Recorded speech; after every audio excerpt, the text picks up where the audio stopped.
Paper 85. The Origins of Worship.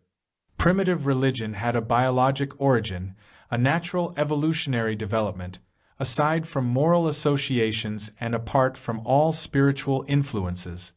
The higher animals have fears but no illusions, hence no religion. Man creates his primitive religions out of his fears and by means of his illusions. In the evolution of the human species, worship in its primitive manifestations appears long before the mind of man is capable of formulating the more complex concepts of life now and in the hereafter which deserve to be called religion. Early religion was wholly intellectual in nature and was entirely predicated on associational circumstances. The objects of worship were altogether suggestive. They consisted of the things of nature which were close at hand, or which loomed large in the commonplace experience of the simple-minded primitive Urantians. When religion once evolved beyond nature worship, it acquired roots of spirit origin but was nevertheless always conditioned by the social environment. As nature worship developed, man's concepts envisioned a division of labor in the supermortal world. There were nature spirits for lakes, trees, waterfalls, rain, and hundreds of other ordinary terrestrial phenomena. At one time or another, mortal man has worshipped everything on the face of the earth, including himself. He has also worshipped about everything imaginable in the sky and beneath the surface of the earth. Primitive man feared all manifestations of power. He worshipped every natural phenomenon he could not comprehend. The observation of powerful natural forces, such as storms, floods, earthquakes, landslides, volcanoes, fire, heat, and cold, greatly impressed the expanding mind of man. The inexplicable things of life are still termed acts of God and mysterious dispensations of providence. 1. Worship of stones and hills. The first object to be worshipped by evolving man was a stone. Today the Khateri people of southern India still worship a stone, as do numerous tribes in northern India. Jacob slept on a stone because he venerated it. He even anointed it. Rachel concealed a number of sacred stones in her tent. Stones first impressed early man as being out of the ordinary because of the manner in which they would so suddenly appear on the surface of a cultivated field or pasture. Men failed to take into account either erosion or the results of the overturning of soil. Stones also greatly impressed early peoples because of their frequent resemblance to animals. The attention of civilized man is arrested by numerous stone formations in the mountains which so much resemble the faces of animals and even men. But the most profound influence was exerted by meteoric stones which primitive humans beheld hurtling through the atmosphere in flaming grandeur. The shooting star was awesome to early man, and he easily believed that such blazing streaks marked the passage of a spirit on its way to earth. No wonder men were led to worship such phenomena, especially when they subsequently discovered the meteors. And this led to greater reverence for all other stones. In Bengal many worship a meteor which fell to earth in AD 1880. All ancient clans and tribes had their sacred stones, and most modern peoples manifest a degree of veneration for certain types of stones, their jewels.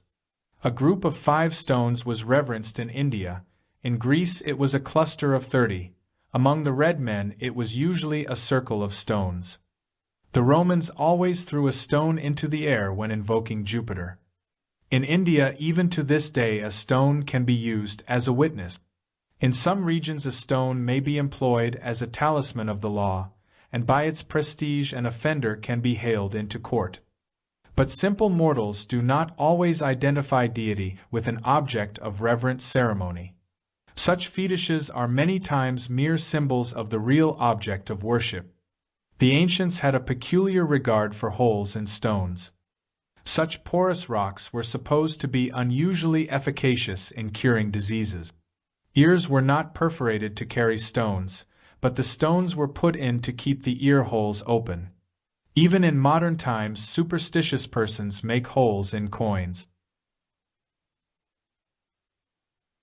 In Africa, the natives make much ado over their fetish stones. In fact, among all backward tribes and peoples, stones are still held in superstitious veneration. Stone worship is even now widespread over the world. The tombstone is a surviving symbol of images and idols which were carved in stone in connection with beliefs in ghosts and the spirits of departed fellow beings. Hill worship followed stone worship, and the first hills to be venerated were large stone formations. It presently became the custom to believe that the gods inhabited the mountains, so that high elevations of land were worshipped for this additional reason. As time passed, certain mountains were associated with certain gods and therefore became holy. The ignorant and superstitious aborigines believed that caves led to the underworld, with its evil spirits and demons, in contrast with the mountains, which were identified with the later evolving concepts of good spirits and deities. 2. Worship of plants and trees. Plants were first feared and then worshipped because of the intoxicating liquors which were derived therefrom. Primitive man believed that intoxication rendered one divine. There was supposed to be something unusual and sacred about such an experience. Even in modern times, alcohol is known as spirits. Early man looked upon sprouting grain with dread and superstitious awe. The Apostle Paul was not the first to draw profound spiritual lessons from, and predicate religious beliefs on, the sprouting grain. The cults of tree worship are among the oldest religious group. All early marriages were held under the trees, and when women desired children, they would sometimes be found out in the forest affectionately embracing a sturdy oak. Many plants and trees were venerated because of their real or fancied medicinal powers. The savage believed that all chemical effects were due to the direct activity of supernatural forces. Ideas about tree spirits varied greatly among different tribes and races. Some trees were indwelt by kindly spirits, others harbored the deceptive and cruel. The Finns believed that most trees were occupied by kind spirit. The Swiss long mistrusted the trees, believing they contained tricky spirits. The inhabitants of India and eastern Russia regard the tree spirits as being cruel. The Patagonians still worship trees, as did the early Semites. Long after the Hebrews ceased tree worship, they continued to venerate their various deities in the groves. Except in China, there once existed a universal cult of the tree of life. The belief that water or precious metals beneath the earth's surface can be detected by a wooden divining rod is a relic of the ancient tree cult. The maypole, the Christmas tree, and the superstitious practice of wrapping on wood perpetuate certain of the ancient customs of tree worship and the later-day tree cult. Many of these earliest forms of nature veneration became blended with the later evolving techniques of worship, but the earliest mind-adjutant-activated types of worship were functioning long before the newly awakening religious nature of mankind became fully responsive to the stimulus of spiritual influences. 3. The worship of animals. Primitive man had a peculiar and fellow feeling for the higher animals. His ancestors had lived with them and even mated with them. In southern Asia, it was early believed that the souls of men came back to earth in animal form. This belief was a survival of the still earlier practice of worshipping animals. Early men revered the animals for their power and their cunning. They thought the keen scent and the far-seeing eyes of certain creatures betokened spirit guidance. The animals have all been worshipped by one race or another at one time or another. Among such objects of worship were creatures that were regarded as half-human and half-animal, such as centaurs and mermaids. The Hebrews worshipped serpents down to the days of King Hezekiah, and the Hindus still maintain friendly relations with their house snake. The Chinese worship of the dragon is a survival of the snake cult. The wisdom of the serpent was a symbol of Greek medicine and is still employed as an emblem by modern physicians. The art of snake charming has been handed down from the days of the female shamans of the snake love cult, who, as the result of daily snake bites, became immune, in fact, became genuine venom addicts and could not get along without this poison. The worship of insects and other animals was promoted by a later misinterpretation of the Golden Rule, doing to others, every form of life, as you would be done by. The ancients once believed that all winds were produced by the wings of birds and therefore both feared and worshipped all winged creatures. The early Nordics thought that eclipses were caused by a wolf that devoured a portion of the sun or moon. The Hindus often show Vishnu with a horse's head. Many times an animal symbol stands for a forgotten god or a vanished cult. Early in evolutionary religion, the lamb became the typical sacrificial animal and the dove the symbol of peace and love. In religion, symbolism may be either good or bad just to the extent that the symbol does or does not displace the original worshipful idea. And symbolism must not be confused with direct idolatry wherein the material object is directly and actually worshipped. 4. Worship of the elements. Mankind has worshipped earth, air, water, and fire. The primitive races venerated springs and worshipped rivers. Even now in Mongolia there flourishes an influential river cult. Baptism became a religious ceremonial in Babylon, and the Greeks practiced the annual ritual bath. It was easy for the ancients to imagine that the spirits dwelt in the bubbling springs, gushing fountains, flowing rivers, and raging torrents. Moving waters vividly impressed these simple minds with beliefs of spirit animation and supernatural power.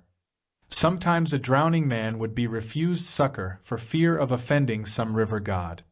Many things and numerous events have functioned as religious stimuli to different peoples in different ages. A rainbow is yet worshipped by many of the hill tribes of India. In both India and Africa the rainbow is thought to be a gigantic celestial snake. Hebrews and Christians regard it as the bough of promise. Likewise, influences regarded as beneficent in one part of the world may be looked upon as malignant in other regions. The east wind is a god in South America, for it brings rain. In India it is a devil because it brings dust and causes drought. The ancient Bedouins believed that a nature spirit produced the sand whirls, and even in the times of Moses belief in nature spirits was strong enough to ensure their perpetuation in Hebrew theology as angels of fire, water, and air. Clouds, rain, and hail have all been feared and worshipped by numerous primitive tribes and by many of the early nature cult. Windstorms with thunder and lightning overawed early man. He was so impressed with these elemental disturbances that thunder was regarded as the voice of an angry god. The worship of fire and the fear of lightning were linked together and were widespread among many early groups. Fire was mixed up with magic in the minds of primitive fear-ridden mortals. A devotee of magic will vividly remember one positive chance result in the practice of his magic formulas, while he nonchalantly forgets a score of negative results, out-and-out failures. Fire reverence reached its height in Persia, where it long persisted. Some tribes worshipped fire as a deity itself. Others revered it as the flaming symbol of the purifying and purging spirit of their venerated deities. Vestal virgins were charged with the duty of watching sacred fires, and in the 20th century candles still burn as a part of the ritual of many religious services. 5. Worship of the heavenly bodies. The worship of rocks, hills, trees, and animals naturally developed up through fearful veneration of the elements to the deification of the sun, moon, and stars. In India and elsewhere the stars were regarded as the glorified souls of great men who had departed from the life in the flesh. The Chaldean star cultists considered themselves to be the children of the Sky Father and the Earth Mother. Moon worship preceded sun worship. Veneration of the moon was at its height during the hunting era, while sun worship became the chief religious ceremony of the subsequent agricultural ages. Solar worship first took extensive root in India, and there it persisted the longest. In Persia, sun veneration gave rise to the later Mithraic cult. Among many peoples the sun was regarded as the ancestor of their kings. The Chaldeans put the sun in the center of the 7 circles of the universe. Later civilizations honored the sun by giving its name to the first day of the week. The sun god was supposed to be the mystic father of the virgin-born sons of destiny, who ever and anon were thought to be bestowed as saviors upon favored races. These supernatural infants were always put adrift upon some sacred river to be rescued in an extraordinary manner, after which they would grow up to become miraculous personalities and the deliverers of their peoples. 6. Worship of man.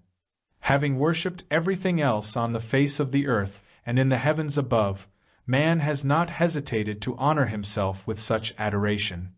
The simple-minded savage makes no clear distinction between beasts, men, and gods.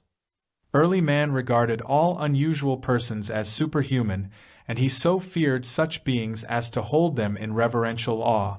To some degree he literally worshipped them. Even having twins was regarded as being either very lucky or very unlucky.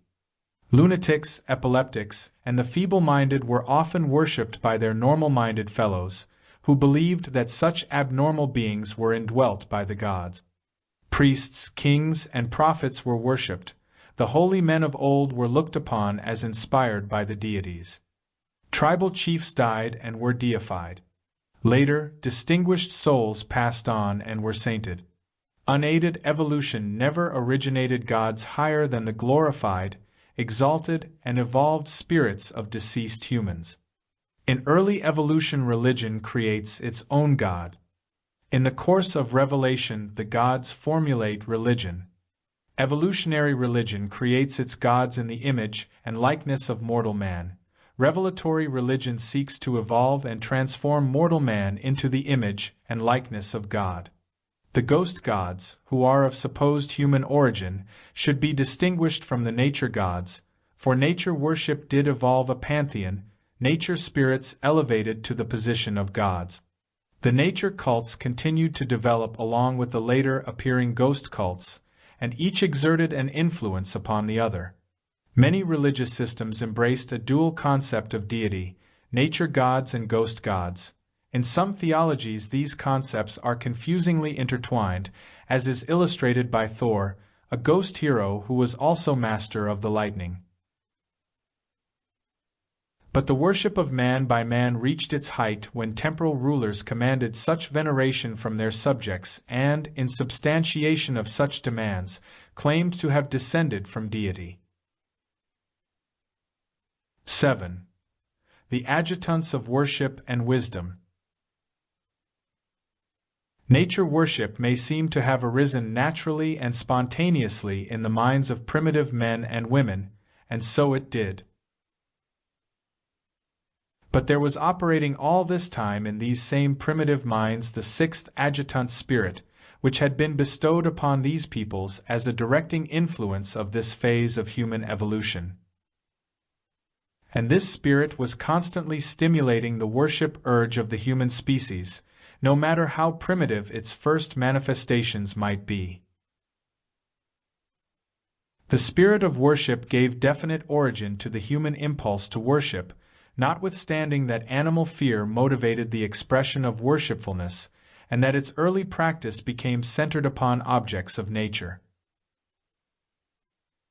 You must remember that feeling, not thinking, was the guiding and controlling influence in all evolutionary development. To the primitive mind, there is little difference between fearing, shunning, honoring, and worshiping. When the worship urge is admonished and directed by wisdom, meditative and experiential thinking, it then begins to develop into the phenomenon of real religion. When the seventh adjutant spirit, the spirit of wisdom, achieves effective ministration, then in worship man begins to turn away from nature and natural objects to the God of nature and to the eternal creator of all things natural. 1. Ordinary and transient fainting. 2. Sleeping, natural dreaming. 3. Coma and unconsciousness associated with disease and accident.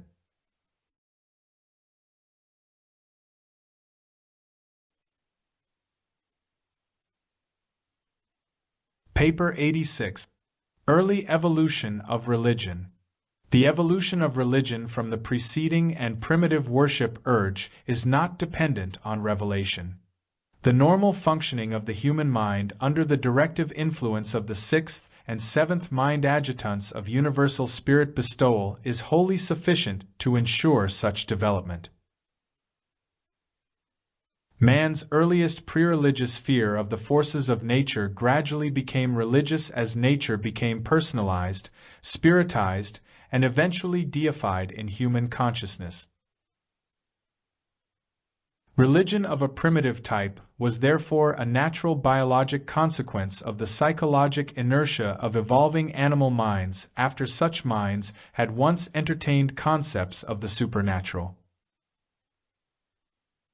1. Chance, good luck and bad luck. Aside from the natural worship urge, early evolutionary religion had its roots of origin in the human experiences of chance, so-called luck, commonplace happenings. Primitive man was a food hunter. The results of hunting must ever vary, and this gives certain origin to those experiences which man interprets as good luck and bad luck.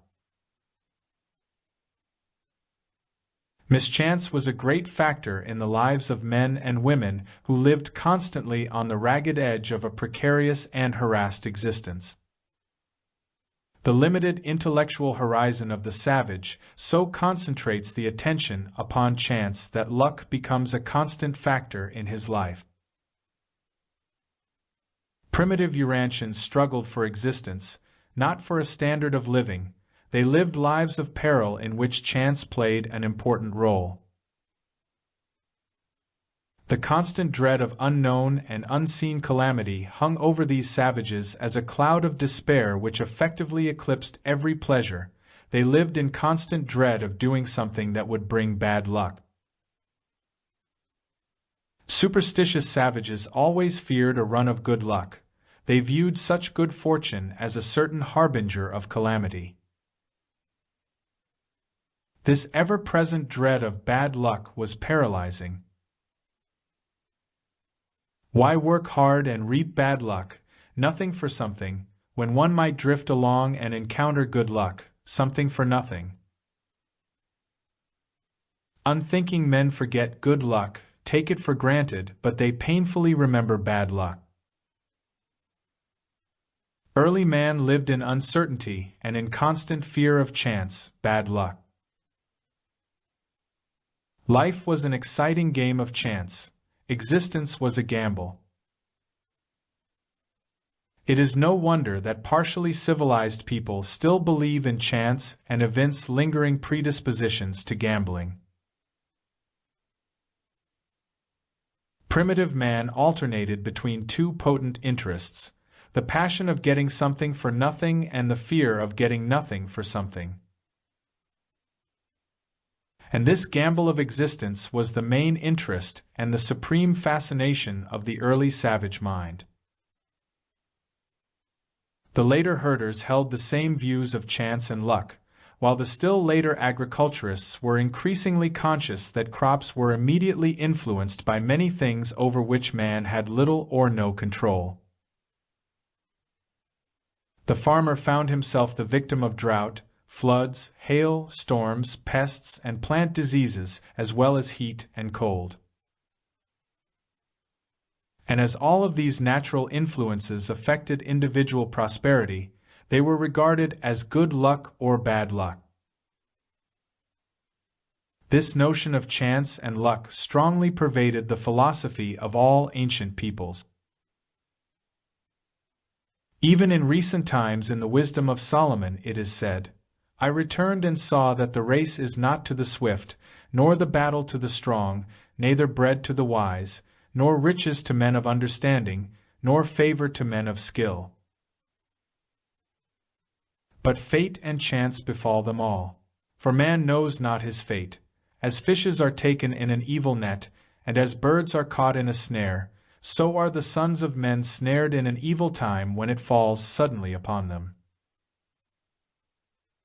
2. the personification of chance. Anxiety was a natural state of the savage mind.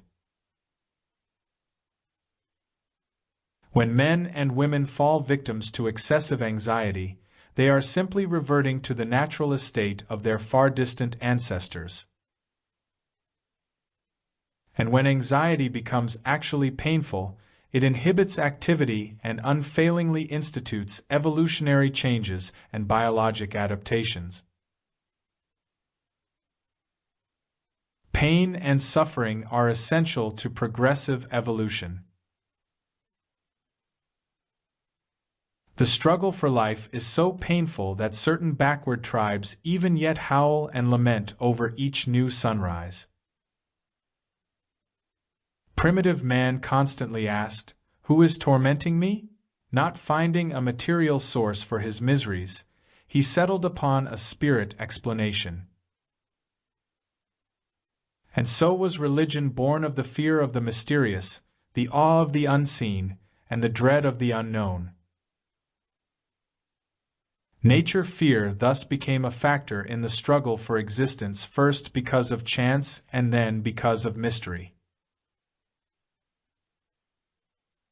The primitive mind was logical but contained few ideas for intelligent association.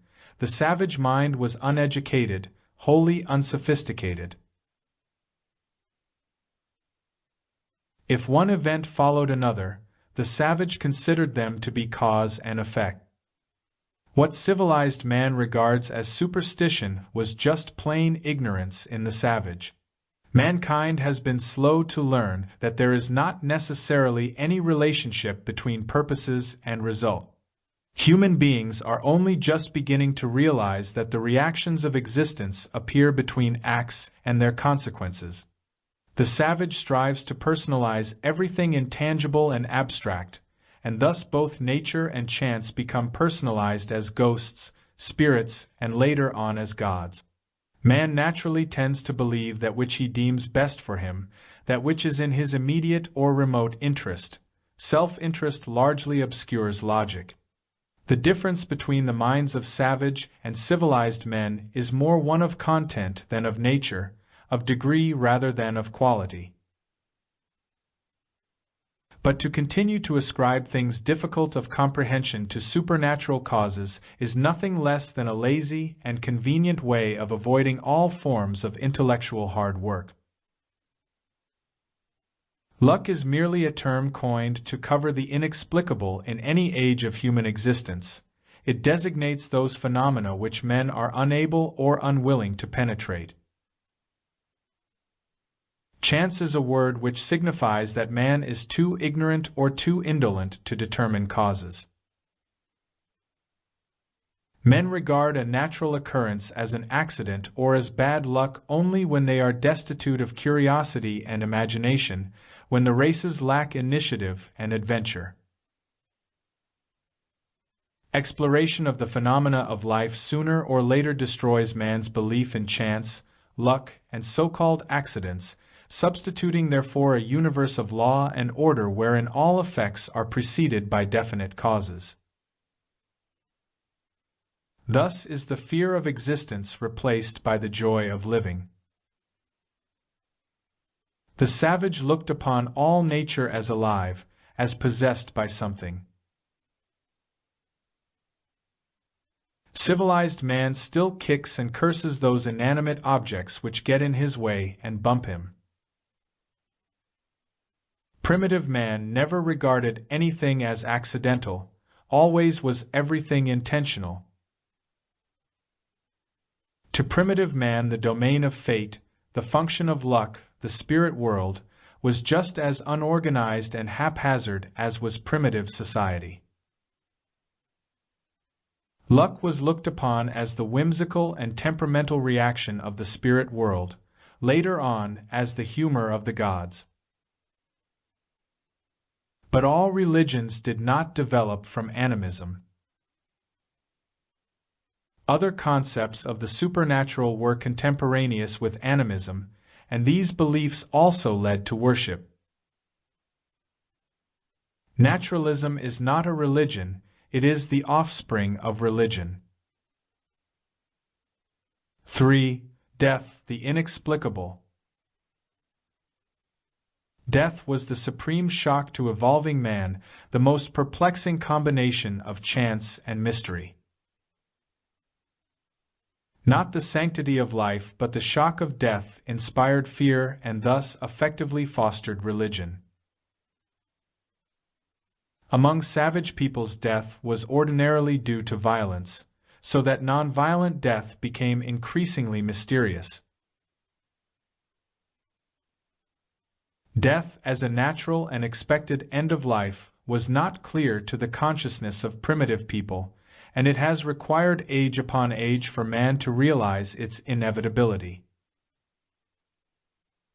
Early man accepted life as a fact, while he regarded death as a visitation of some sort.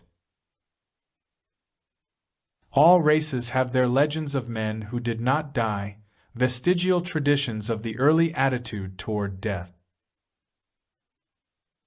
Already in the human mind there existed the nebulous concept of a hazy and unorganized spirit world, a domain whence came all that is inexplicable in human life, and death was added to this long list of unexplained phenomena. All human disease and natural death was at first believed to be due to spirit influence.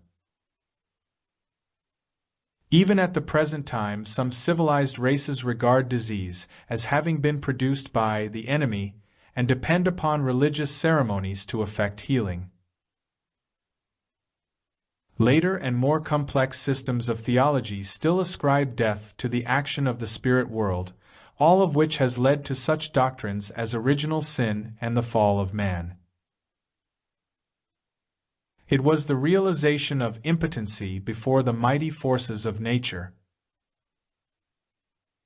together with the recognition of human weakness before the visitations of sickness and death, that impelled the savage to seek for help from the supermaterial world, which he vaguely visualized as the source of these mysterious vicissitudes of life. 4. The death-survival concept. The concept of a supermaterial phase of mortal personality was born of the unconscious and purely accidental association of the occurrences of everyday life plus the ghost dream.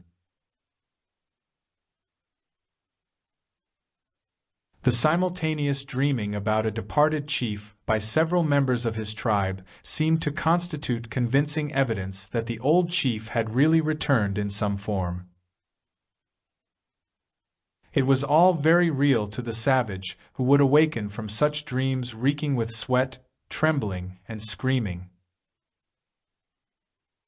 The dream origin of the belief in a future existence explains the tendency always to imagine unseen things in the terms of things seen. And presently this new dream ghost future life concept began effectively to antidote the death fear associated with the biologic instinct of self-preservation. Early man was also much concerned about his breath, especially in cold climates, where it appeared as a cloud when exhaled. The breath of life was regarded as the one phenomenon which differentiated the living and the dead. He knew the breath could leave the body, and his dreams of doing all sorts of queer things while asleep convinced him that there was something immaterial about a human being. The most primitive idea of the human soul, the ghost, was derived from the breath dream idea system. Eventually, the savage conceived of himself as a double, body and breath. The breath minus the body equaled a spirit, a ghost. While having a very definite human origin, ghosts, or spirits, were regarded as superhuman. And this belief in the existence of disembodied spirits seemed to explain the occurrence of the unusual, the extraordinary, the infrequent, and the inexplicable. The primitive doctrine of survival after death was not necessarily a belief in immortality. Beings who could not count over 20 could hardly conceive of infinity and eternity, they rather thought of recurring incarnations. The Orange race was especially given to belief in transmigration and reincarnation. This idea of reincarnation originated in the observance of hereditary and trait resemblance of offspring to ancestors. The custom of naming children after grandparents and other ancestors was due to belief in reincarnation. Some later-day races believed that man died from 3 to 7 times. This belief, residual from the teachings of Adam about the mansion worlds, and many other remnants of revealed religion, can be found among the otherwise absurd doctrines of 20th-century barbarians. Early man entertained no ideas of hell or future punishment. The savage looked upon the future life as just like this one, minus all ill luck. Later on, a separate destiny for good ghosts and bad ghosts, heaven and hell, was conceived. But since many primitive races believed that man entered the next life just as he left this one, they did not relish the idea of becoming old and decrepit. The aged much preferred to be killed before becoming too infirm. Almost every group had a different idea regarding the destiny of the ghost soul. The Greeks believed that weak men must have weak souls, so they invented Hades as a fit place for the reception of such anemic souls. These unrobust specimens were also supposed to have shorter shadows. The early Andites thought their ghosts returned to the ancestral homelands. The Chinese and Egyptians once believed that soul and body remained together. Among the Egyptians, this led to careful tomb construction and efforts at body preservation. Even modern peoples seek to arrest the decay of the dead. The Hebrews conceived that a phantom replica of the individual went down to Sheol; it could not return to the land of the living. They did make that important advance in the doctrine of the evolution of the soul. 5. The ghost soul concept. The non-material part of man has been variously termed ghost, spirit, shade, phantom, specter, and latterly soul. The soul was early man's dream double. It was in every way exactly like the mortal himself, except that it was not responsive to touch. The belief in dream doubles led directly to the notion that all things animate and inanimate had souls as well as men.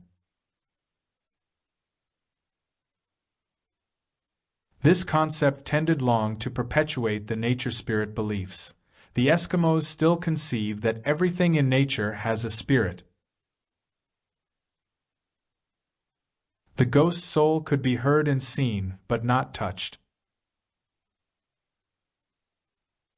Gradually, the dream life of the race so developed and expanded the activities of this evolving spirit world that death was finally regarded as giving up the ghost.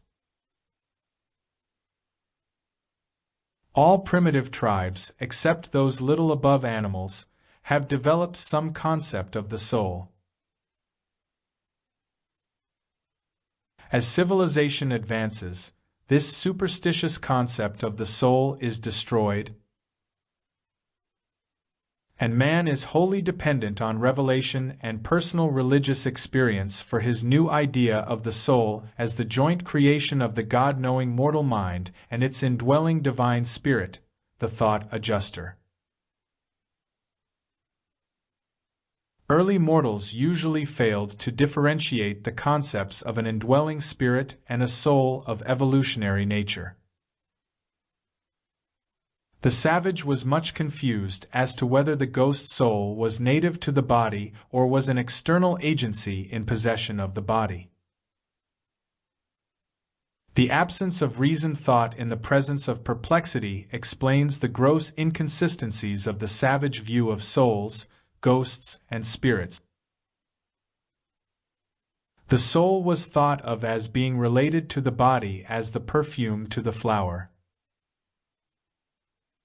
The ancients believed that the soul could leave the body in various ways, as in 1. Ordinary and transient fainting. 2. Sleeping, natural dreaming. 3. Coma and unconsciousness associated with disease and accident. 4. Des permanents de parture. The savage looked upon sneezing as an abortive attempt of the soul to escape from the body. Being awake and on guard, the body was able to thwart the soul's attempted escape. Later on, sneezing was always accompanied by some religious expression, such as, "God bless you."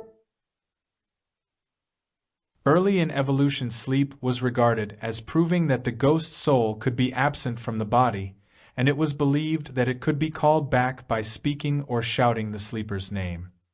In other forms of unconsciousness, the soul was thought to be farther away, perhaps trying to escape for good impending death. Dreams were looked upon as the experiences of the soul during sleep while temporarily absent from the body. The savage believes his dreams to be just as real as any part of his waking experience. The ancients made a practice of awaking sleepers gradually so that the soul might have time to get back into the body. All down through the ages, men have stood in awe of the apparitions of the night season, and the Hebrews were no exception. They truly believed that God spoke to them in dreams, despite the injunctions of Moses against this idea. And Moses was right, for ordinary dreams are not the methods employed by the personalities of the spiritual world when they seek to communicate with material beings. The ancients believed that souls could enter animals or even inanimate objects. This culminated in the werewolf ideas of animal identification. A person could be a law-abiding citizen by day, but when he fell asleep, his soul could enter a wolf or some other animal to prowl about on nocturnal depredations. Primitive men thought that the soul was associated with the breath, and that its qualities could be imparted or transferred by the breath. The brave chief would breathe upon the newborn child, thereby imparting courage. Among early Christians, the ceremony of bestowing the Holy Spirit was accompanied by breathing on the candidate. Said the psalmist, "By the word of the Lord were the heavens made, and all the host of them by the breath of his mouth." It was long the custom of the eldest son to try to catch the last breath of his dying father. The shadow came, later on, to be feared and revered equally with the breath. The reflection of oneself in the water was also sometimes looked upon as proof of the double self, and mirrors were regarded with superstitious awe. Even now many civilized persons turn the mirror to the wall in the event of death. Some backward tribes still believe that the making of pictures, drawings, models, or images removes all or a part of the soul from the body, hence such are forbidden. The soul was generally thought of as being identified with the breath, but it was also located by various peoples in the head, hair, heart, liver, blood, and fat. The crying out of Abel's blood from the ground is expressive of the one-time belief in the presence of the ghost in the blood. The Semites taught that the soul resided in the bodily fat, and among many the eating of animal fat was taboo. Head hunting was a method of capturing an enemy's soul, as was scalping. In recent times the eyes have been regarded as the windows of the soul. Those who held the doctrine of 3 or 4 souls believed that the loss of one soul meant discomfort, 2 illness, 3 death. One soul lived in the breath, one in the head, one in the hair, one in the heart. The sick were advised to stroll about in the open air with the hope of recapturing their strayed souls. The greatest of the medicine men were supposed to exchange the sick soul of a diseased person for a new one, the new birth.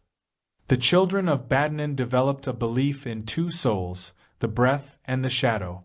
The early Nodite races regarded man as consisting of two persons, soul and body. This philosophy of human existence was later reflected in the Greek viewpoint. The Greeks themselves believed in three souls. The vegetative resided in the stomach, the animal in the heart, the intellectual in the head. The Eskimos believe that man has three parts: body, soul, and name. 6. The ghost spirit environment.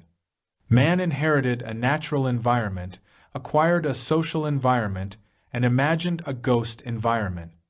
The state is man's reaction to his natural environment, the home to his social environment, the church to his illusory ghost environment. Very early in the history of mankind, the realities of the imaginary world of ghosts and spirits became universally believed, and this newly imagined spirit world became a power in primitive society. The mental and moral life of all mankind was modified for all time by the appearance of this new factor in human thinking and acting. Into this major premise of illusion and ignorance, mortal fear has packed all of the subsequent superstition and religion of primitive peoples. This was man's only religion up to the times of revelation, and today many of the world's races have only this crude religion of evolution. As evolution progressed, good luck became associated with good spirits and bad luck with bad spirit. The discomfort of enforced adaptation to a changing environment was regarded as ill luck, the displeasure of the spirit ghost. Primitive man slowly evolved religion out of his innate worship urge and his misconception of chance. Civilized man provides schemes of insurance to overcome these chance occurrences. Modern science puts an actuary with mathematical reckoning in the place of fictitious spirits and whimsical gods. Each passing generation smiles at the foolish superstitions of its ancestors while it goes on entertaining those fallacies of thought and worship which will give cause for further smiling on the part of enlightened posterity. But at last the mind of primitive man was occupied with thoughts which transcended all of his inherent biologic urges. At last man was about to evolve an art of living based on something more than response to material stimuli. The beginnings of a primitive philosophic life policy were emerging. A supernatural standard of living was about to appear, for, if the spirit ghost in anger visits ill luck and in pleasure good fortune, then must human conduct be regulated accordingly. The concept of right and wrong had at last evolved, and all of this long before the times of any revelation on earth. With the emergence of these concepts, there was initiated the long and wasteful struggle to appease the ever-displeased spirits, the slavish bondage to evolutionary religious fear, that long waste of human effort upon tombs, temples, sacrifices, and priesthoods. It was a terrible and frightful price to pay, but it was worth all it cost, for man therein achieved a natural consciousness of relative right and wrong. Human ethics was born. 7. The function of primitive religion. The savage felt the need of insurance, and he therefore willingly paid his burdensome premiums of fear, superstition, dread, and priest gifts toward his policy of magic insurance against ill luck. Primitive religion was simply the payment of premiums on insurance against the perils of the forests. Civilized man pays material premiums against the accidents of industry and the exigencies of modern modes of living. Modern society is removing the business of insurance from the realm of priests and religion, placing it in the domain of economic. Religion is concerning itself increasingly with the insurance of life beyond the grave. Modern men, at least those who think, no longer pay wasteful premiums to control luck. Religion is slowly ascending to higher philosophic levels in contrast with its former function as a scheme of insurance against bad luck. But these ancient ideas of religion prevented men from becoming fatalistic and hopelessly pessimistic. they believed they could at least do something to influence fate. The religion of ghost fear impressed upon men that they must regulate their conduct, that there was a supermaterial world which was in control of human destiny. Modern civilized races are just emerging from ghost fear as an explanation of luck and the commonplace inequalities of existence. Mankind is achieving emancipation from the bondage of the ghost spirit explanation of ill luck.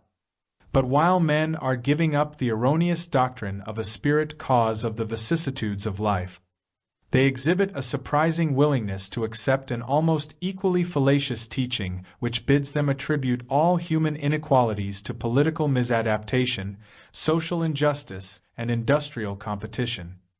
But new legislation, increasing philanthropy, and more industrial reorganization, however good in and of themselves, will not remedy the facts of birth and the accidents of living.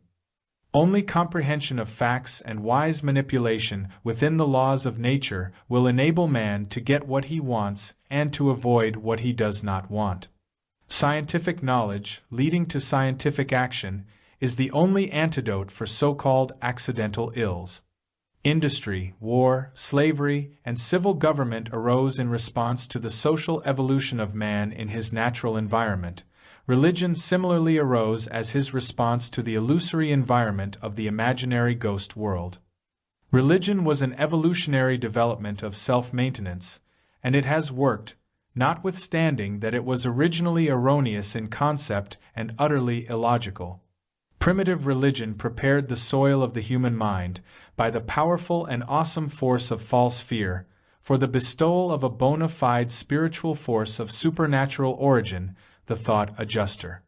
And the divine adjusters have ever since labored to transmute God-fear into God-love. Evolution may be slow, but it is unerringly effective.